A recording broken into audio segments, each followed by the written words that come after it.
Hello guys, welcome to this video and our topic of today is hydrogen chloride. So let's start. तो पहले हम लोग शुरू करने वाले हैं कि हाइड्रोजन क्लोराइड किससे पता लगा, किससे वो डिस्कवर हुआ। तो पहला था गैबुलर, जिसको तैयार किया HCl गैस को रॉक सॉल्ट से और कॉन्सेंट्रेटेड H2SO4, जिसको हम लोग सल्फ्रिक एसिड भी बोलते हैं। फिर दूसरा हम लोग का था 1772 में जोसेफ प्रीस्टली, जो कि उसको प्योर फॉर्म में ऑब्टेन किया। प्योर मतलब एकदम प्योर, जो कोई इम्प्योरिटी नहीं था। उसका सोल्यूशन को नाम दिया मरीन एसिड, जिसका बाद में नेम हो गया म्यूरेटिक एसिड। लवॉइसर के द्वारा रखा गया था म्यूरेटिक एसिड।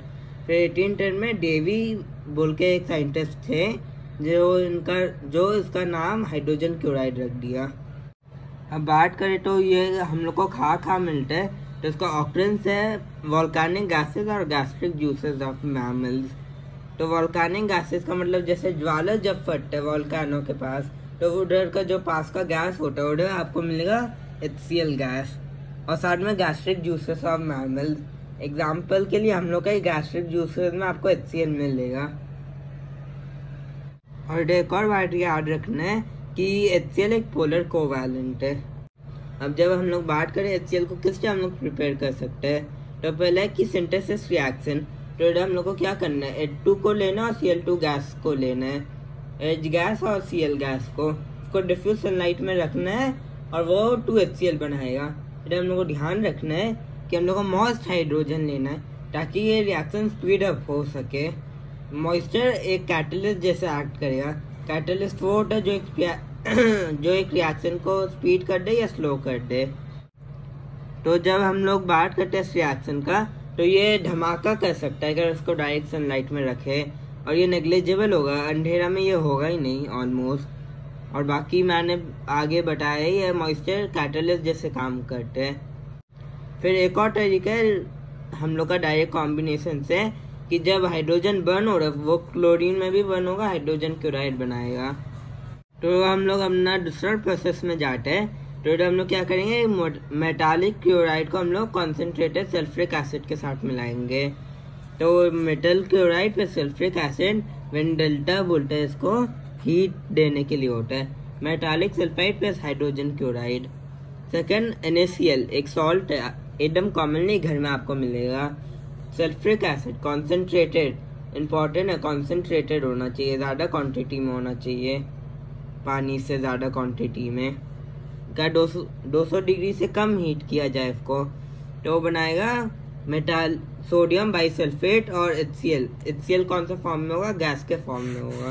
अब हम लोग बात करते हैं इसको लैब में किससे बनाया जाता है। तो इसका लैब में बनाने का एक ही तरीका है, वो है कि हम लोग सॉल्ट ले, NaCl ले, या उसका साइंटिफिक नेम उसको सल्फ्रिक एसिड उसको बोलते हैं, कॉन्सेंट्रेटेड होना चाहिए वो H2SO4।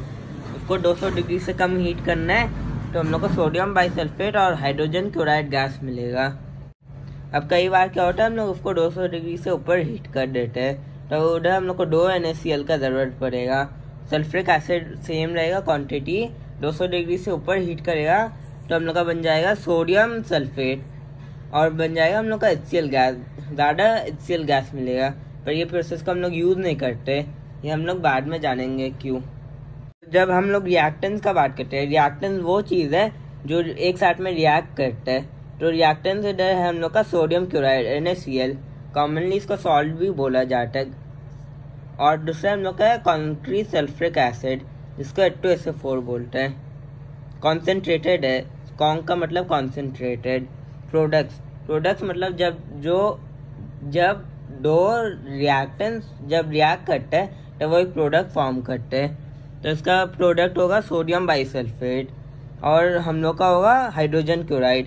ये पहला वाला का बता रहे हैं, NaCl plus H2SO4 when heated below 200 degree Celsius forms NaHSO4 plus HCl। ये वाला इधर यूज़ किया गया है। फिर प्रोसीड्यूर, तो इसको हम लोग को क्या करना है, स्लोली हीट करना है।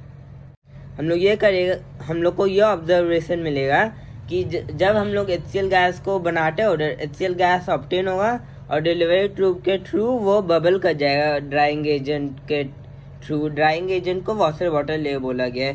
ड्राइंग एजेंट के थ्रू बबल करके वो एक ग्लास जार में कलेक्ट कर लिया जाता है। अब इधर प्यूरिफाई कब हुआ, तो जब वो वाटर बॉटल ए के थ्रू पास किया जाता है, उधर होता है कॉन्सेंट्रेटेड सल्फ्यूरिक एसिड जो मॉइस्चर ऑब्जॉर्व कर लेता है। तो इस तरह से हम लोग इसको प्यूरिफिकेशन कर लिए। अब हम लोग को क्या चीज़ ध्यान में रखना है ये करते हुए, तो हम लोग को ये ध्यान में रखना है कि इसको इनिशियली धीरे हीट करना है ताकि हम लोग कंट्रोल कर सके, HCl गैस को कंट्रोल कर सके, वरना धमाका हो सकता है।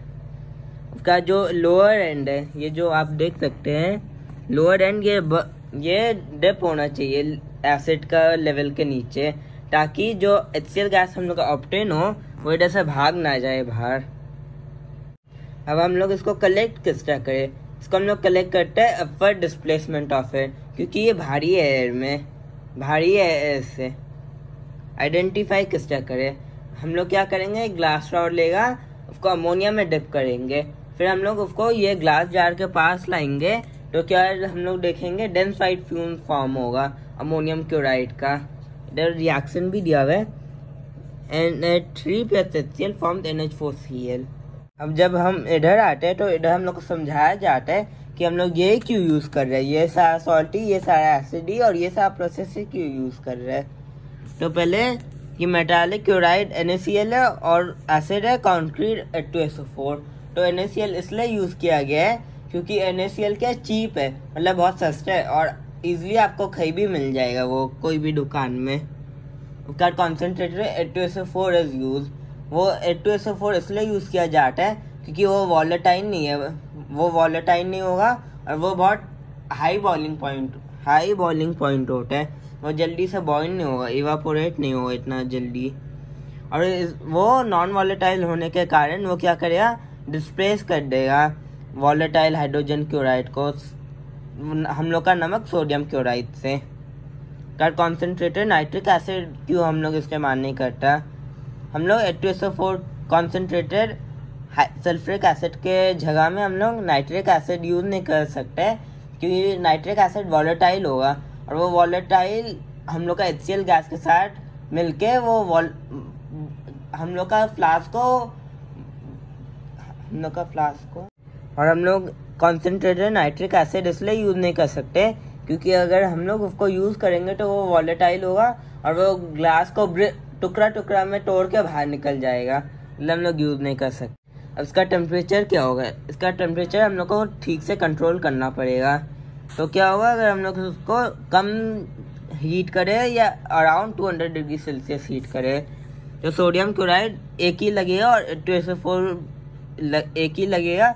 200 डिग्री के कम हीट किया तो NaHSO4 और HCl बनेगा जो कि सोडियम बाइसल्फेट और हाइड्रोजन क्लोराइड गैस का 200 डिग्री का ऊपर यूज़ नहीं किया जा सकता है।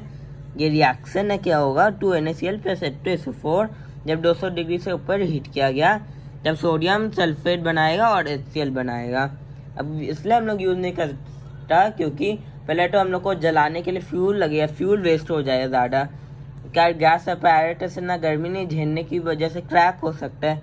और सोडियम सल्फेट सबसे ज़रूरी, जो ये हम लोग का सोडियम सल्फेट फॉर्म हो रहा है, ये हम लोग का क्या है हार्ड क्रस्ट फॉर्म करता है और वो ग्लास से स्टिक हो जाता है, इसको आसानी से हटाया नहीं जा सकता है। अब हम लोग इसको प्यूरीफाई किस तरह करते हैं, तो इसको हम लोग प्यूरीफाई करते हैं कॉन्सेंट्रेटेड सल्फ्यूरिक एसिड के थ्रू, क्योंकि वो भी एसिड है, हाइड्रोजन क्लोराइड भी एक एसिड है, तो दोनों एसिड आपस में रिएक्ट नहीं करता और वो क्या करता है H2SO4 या सल्फ्यूरिक एसिड मॉइस्चर अब्जॉर्व कर लेता है। तो यही हम लोग को चाहिए कि मॉइस्चर अब्जॉर्व कर ले। एक ड्राइंग एजेंट वो होता है जो सिर्फ मॉइस्चर अब्जॉर्व करे और ना कि वो हम लोग का प्रोडक्ट खा जाए। फिर ड्राइंग एजेंट जो हम लोग यूज़ नहीं करता वह क्विक लाइम CaO एल्कालाइन, ये आपको याद रखना पड़ेगा, CaO एल्कालाइन, ये क्वेश्चन आता है एग्जाम में। CaO क्यों यूज़ नहीं करते, क्योंकि वो एक एल्कालाइन है। और फास्फोरस पेंटोक्साइड P2O5, पेंटो मतलब 5, P2O5। उसके बाद since they react with hydrogen chloride, इधर रिएक्शन दिया है, तो अगर हम लोग CO को 2 HCl के साथ मिलाए तो CaCl2 बनेगा और H2O बनेगा, और 2 PbO5 को 3 HCl के साथ मिलाना पड़ेगा, तब वो हम लोग का बनाया POCl3 और 3 HbO3। अब चलिए मैं आपको थोड़ा दिखाता हूँ किस तरह ये बनाया गया है। तो आप पहला रिएक्शन देख ही सकते हैं, Cl2 और H2O। आपको याद रखना पड़ेगा कि सॉल्ट बनेगा और हम लोग का पानी बनेगा। अब वो किस तरह बना ये देखिए, किस तरह हम लोग निकाला ये बनेगा। Cl का +2 होता है वैलेंसी, Cl का -1 होता है। हम लोग क्रॉस मल्टीप्लाई किया CaCl2, फिर H का +1, O का -2, फिर वापस हम लोग इसको क्रॉस मल्टीप्लाई किया, जो कि कोई भी कंपाउंड बनाने का बेसिस है। आगे हम लोग पढ़े हैं ये सब। तो वाटर बना H2O, इस तरह वो किया गया है और उसको बाद में हम लोग को बैलेंस करना पड़ता है। हम लोग बात करते हैं कि कलेक्शन किस तरह करते हैं। तो उसका कलेक्शन हम लोग करते हैं वो अपर डिस्प्लेसमेंट ऑफ एयर, क्योंकि वो भारी है इससे। इधर वो भी दिया हुआ है। HCl का वेट है 18.25 और एयर का 144.4, जो कि 1.28 टाइम्स भारी हो गया एयर के मुताबिक। कार्ड HCl पानी के ऊपर कलेक्ट नहीं होता क्योंकि वो पानी में हाईली सोल्यूबल है। अब इधर एग्जांपल दिया, HCl, SO2, H2S, O2, Cl2 और CO2 क्या भारी है इससे। और हम लोग का NH3 और H2 और साथ में हम लोग का N2 ऑलमोस्ट एक भारी है जितना, और हम लोग का NH3 और H2 क्या लाइट है इससे। कार्ड HCl, NH3 और SO2 क्या हम पानी में अच्छे से सोल्यूबल हो जाएगा। अगर हम लोग हाइड्रोजन सल्फाइड, क्लोरीन और कार्बन डाइऑक्साइड फैली है, मतलब ऑलमोस्ट हो जाएगा पानी में सोल्यूबल। और H2N2 और O2 के थोड़ा बहुत सोल्यूबल होगा वाटर में। अब हम लोग फिजिकल प्रॉपर्टीज देखते हैं। तो इसका कलर क्या है, इसका कोई कलर नहीं है। ओडर क्या है, पंजेंट है और चोकिंग ओडर है। टेस्ट क्या है, थोड़ा खारा टेस्ट होगा। फिजियोलॉजिकल नेचर क्या है, पॉइजनस नहीं है ये, पर अगर इसको आप इनहेल करेंगे, अंदर सूंघेंगे इसको, तो बर्निंग सेंसेशन होगा आपको। डेंसिटी क्या है, 1.28 टाइम्स हेवियर देन एयर, मतलब एयर के कंपैरिजन में 1.28 टाइम्स हेवियर है। सोल्यूबिलिटी क्या है, हाईली सोल्यूबल है पानी में। इसका सोल्यूबिलिटी की वजह से क्या होता है, जब ये वाटर ड्रॉपलेट्स होता है एयर में तो उसके साथ भी वो एसिड बना लेता है। इसका फाउंटेन एक्सपेरिमेंट यही दिखाता है कि HCl हाईली सोल्यूबल है पानी में। अब लिक्विफिकेशन, मतलब लिक्विड में कब वो टर्न होता है, 10 डिग्री सेल्सियस में 40 एटमॉस का प्रेशर आपको लगाना पड़ेगा। एक एटमॉस होता है आपका 720 cc, तो उस हिसाब से आप देख लीजिए। कार्ड हम लोग का आया लिक्विफैक्शन हो गया। बॉइलिंग पॉइंट, लिक्विड हाइड्रोजन हम लोग का बॉयल होगा -83 डिग्री सेल्सियस। और फ्रीजिंग पॉइंट है, सॉलिड हाइड्रोजन आपका मेल्ट होना शुरू होगा -113 डिग्री सेल्सियस में। अब आप ये सोच रहे होंगे कि 83 लिखा और 113 लिखा है, सर ये माइनस का खेल है। माइनस में जो आपका बड़ा नंबर होता है वो छोटा होता है। दो एक्सपेरिमेंट लिखा गया, तो इधर क्या किया, 2 ग्लास डाल लिया, एक में हम लोग का ड्राई HCl गैस रख दिया और एक में बर्निंग कैंडल रख दिया। तो हम लोग क्या किया, वो पोर करने लग गया ड्राई HCl गैस उस जार में जिसमें कैंडल है, उसमें पोर करने लग गया। तो क्या हुआ, वो हैवी था एयर से, लेयर को ऊपर भेज दिया, वो नीचे चला गया और वो बर्न नहीं होता है, इसलिए वो क्या बुझा दिया कैंडल को। सेकंड एक्सपेरिमेंट है फाउंटेन एक्सपेरिमेंट। तो हम लोग क्या किया, एक राउंड बॉटम फ्लास्क लिया ड्राई, उसके अंदर HCl गैस डाला, उधर एक स्टॉपर होगा, वो स्टॉपर में 2 होल होगा, एक जेट ट्यूब के लिए, एक हम लोग का ड्रॉपर के लिए। क्या इस सेटअप के नीचे होगा हम लोग का एक ट्राउ जिसमें ब्लू लिटमस सोल्यूशन होगा, और इससे हम लोग को एक सेटअप बनाना है। फिर हम लोग क्या करेंगे, इस ड्रॉपर के अंदर पानी होना चाहिए, तो इसको हम लोग इस तरह चापेंगे, पानी अंदर घुसा, जिसकी वजह से HCl इधर पानी के साथ डिजोल्व होगा, इधर पार्शियल वैक्यूम क्रिएट होगा, और इससे ये खींचेगा इधर, और खींचने की वजह से ये रेड कलर में लिटमस निकलेगा। तो ये है पूरा एक्सपेरिमेंट। और इन्फेरेंस इसका क्या सीख मिला इससे हम लोग को, क्या प्रूव कर पाए कि ये हाईली सोल्यूबल है HCl गैस, और एसिडिक भी है। एसिडिक कलर चेंज हो गया एसिड की वजह से। हम लोग कंबस्टिबिलिटी, मतलब वो जलता है कि नहीं, ना तो वो जलता है ना जलने को सपोर्ट करता है। अब एक्शन क्या होगा इंडिकेटर में इसका, हम लोग मॉइस्ट लिटमस को हाइड्रोजन क्लोराइड गैस से मिलाएंगे, तो ब्लू होगा तो रेड में टर्न हो जाएगा, मेटली ऑरेंज जो ऑरेंज होता है ओरिजिनल में वो पिंक में टर्न हो जाएगा। पेंटोप्लाटिन जो कि कलरलेस है वो कलरलेस ही रहेगा। फेनॉल प्लैथिलीन जो कि पिंक है, अल्कलाइन है, ये अल्कलाइन पिंक है, कलरलेस हो जाएगा। थर्मल डिस्कोलेशन मतलब ब्रेक हो जाएगा ये। हाइड्रोजन क्लोराइड को जब हम लोग 500 डिग्री 2 HCl चाहिए हम लोग को, क्योंकि गैस है ये दोनों, इसलिए 2 HCl चाहिए होगा। उसको 500 डिग्री के ऊपर हीट किया हम लोग तो H2Cl2 में ब्रेक हो जाएगा और ये रिवर्सेबल रिएक्शन है। अब HCl गैस का रिएक्शन का बात करें तो जब हम लोग उसको अमोनिया के साथ मिलाते हैं तो NH4Cl बनाते हैं और बाकी 4 मेटल के साथ रिएक्ट करता है और 3 के बारे में बताया गया है। कैल्शियम, मैग्नीशियम, जिंक और आयरन के साथ मेनली रिएक्ट करते हैं और बाकी और बहुत सारे। उसके बाद ये 3 का दिया हुआ इधर आप देख सकते हैं। अब आते हैं हम लोग के बैक सेक्शन में। तो इधर क्या हुआ, हम लोग HCl गैस प्रिपेयर किया और उसको पानी में डिजोल्व करके एसिड बनाने का कोशिश किया।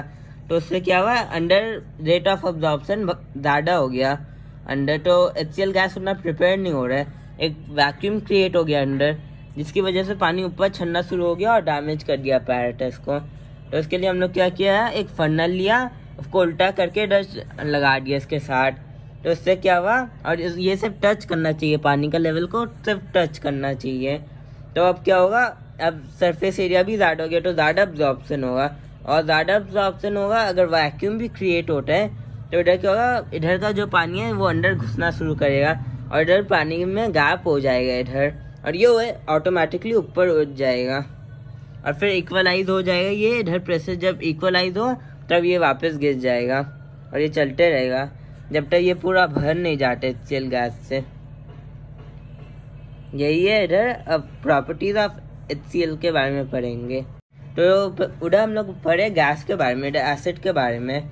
एसिड कलरलेस है, वैसे ही उधर टेस्ट है, इधर पंजेंट ऑर्डर था, इधर स्लाइटली पंजेंट ऑर्डर होगा, और उधर सो टेस्ट है, इधर शार्प, एकदम शार्प मतलब बहुत खारा टेस्ट होगा। फिजियोलॉजिकल नेचर कोरोसिव है, मतलब आपका स्किन में वो कर सकते हैं। कोरोसिव मतलब किस तरह समझा आपको, रिएक्टिव है। और ब्लिस्टर्स ऑन स्किन, स्किन में वो आप देखें कई बार एसिड किसी के ऊपर गिर जाते तो क्या होता है, उस तरह। डेंसिटी के 1.2 ग्राम। उसका एक सोल्यूशन HCl एक कांस्टेंट बॉइलिंग मिक्सचर बनाते हैं। इधर बॉइलिंग पॉइंट होना चाहिए उसका 109.8 डिग्री सेल्सियस, वो होना चाहिए 22.2% वेट के हिसाब से HCl। जब हम लोग इसको फर्दर बॉईल करेंगे तो क्या होगा, HCl और जो पानी है वो सेम ही, वो HCl और पानी सेम मात्रा में इवापोरेट होगा जिस तरह वो सोल्यूशन में। तो आगे हम लोग उसको डाइल्यूट नहीं कर सकते। इधर के आपका क्या बोलता है, पानी को पोलर सॉल्वेंट बोलता है।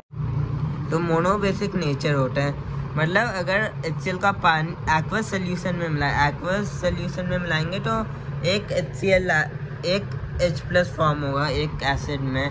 तो HCl जब हम लोग कैटलिस्ट के तरह पानी को यूज़ करेंगे तो H+ और Cl- में ब्रेक हो जाएगा वो, और वही अगर हम लोग H+ को और H2O से मिलाएंगे तो H3O बन जाएगा, जो कि होगा हाइड्रोनियम आयन का एसिडिक नेचर।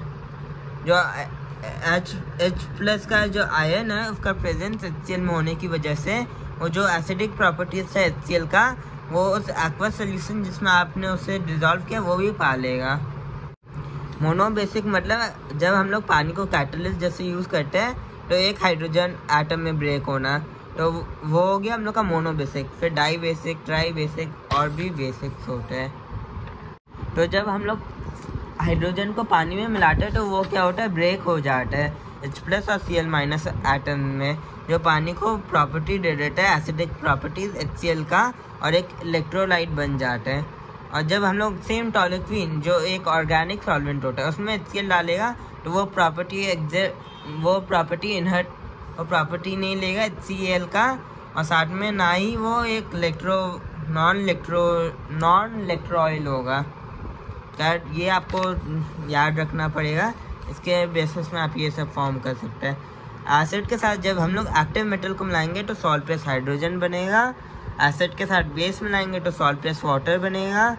एसिड के साथ कार्बोनेट या बाइकार्बोनेट मिलाएंगे तो salt plus water plus carbon dioxide बनेगा। Acid plus sulphide bi sulphide, salt plus water plus sulphur dioxide, acid और sulphide, salt plus hydrogen sulphide. तो मैं आपको ये करके दिखाता हूँ इस तरह। ये आपको इधर ये सब याद रखना पड़ेगा ब्रैकेट के अंदर जो है। और ये जो एक्टिव मेटल के साथ हम लोग हाइड्रोजन को HCl को मिलाएंगे तो ये रिएक्शन प्रूव करता है कि हाइड्रोजन के अंदर क्लोरीन हाइड्रोजन होता है, HCl के अंदर हाइड्रोजन होता है। मैंने पहला रिएक्शन किया तो उधर क्या लिखा था Mg प्लस HCl सिर्फ हम लोग देते हैं हाइड्रोक्लोरिक एसिड। तो ये MgCl2 खास से हम लोग लाए, तो Mg को हम लोग लिया और Cl को लिया, तो हम लोग इसको क्रॉस मल्टीप्लाई किया तो Mg -1 इधर Mg और Cl2, तो MgCl2 बन गया। इसके अमाउंट में हम लोग को इसको एक्सप्रेस करना है और बचा क्या H2 बच गया था, अगर आप मिलाएंगे तो H2 लिख दिया लास्ट में। सारा आपका एक्टिव मेटल में यही प्रॉपर्टी इस्तेमाल किया गया है, आपका फार्मूला इस्तेमाल कर सकते हैं इसका करके। तो हम लोग का नेक्स्ट है बेस। ये क्या क्या होता है, मेटालिक ऑक्साइड और हाइड्रोक्साइड में ही होता है, बेस होता है मेटालिक ऑक्साइड और हाइड्रोक्साइड सिर्फ। तो इधर एक चीज़ है कि आपका जो सारा रिएक्शन होगा उसमें सॉल्ट बनेगा ही बनेगा और सब में डिफर करेगा बाकी क्या बनेगा।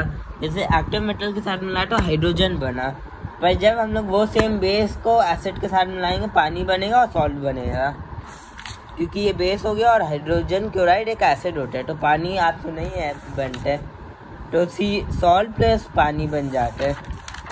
फिर हम लोग जाते हैं नेक्स्ट, एक एक मैं उठा रहा हूँ इधर से, उससे आपको कर सकते हैं। एक बार चलिए ये ट्राई करते हैं, NH4OH और HCl, NH4। तो चलिए इसका भी मैं आपको दिखा देता हूँ। तो इधर क्या किया, वही बेस वाला लिया, HCl के साथ रिएक्ट किया, तो इस तरह आ गया। NH4 का -1 होता है, NH4 का +1 होता है और Cl का -1 होता है। क्रॉस मल्टीप्लाई किया NH4Cl बन गया, तो NH4Cl लिख दिया, बचा H2O।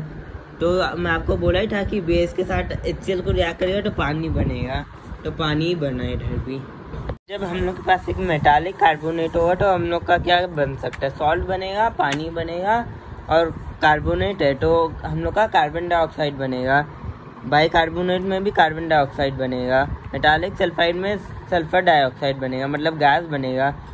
जब भी कार्बोनेट हो, बाइकार्बोनेट हो, सल्फाइड हो, सल्फाइड एक अलग कंडीशन हो गया। इसका डिफरेंस आपको मैं बाद में बताता हूँ, कंफ्यूज मत होइएगा कभी इसके भी। तो हम लोग क्या किए, हम लोग को हमेशा सॉल्ट चाहिए, तो NaCl एक सॉल्ट है। इधर हम लोग जो मिला हम लोग को Na+1 NaCl बन गया, साथ में हम लोग का बन गया H2O और साथ में हम लोग का बन गया CO2।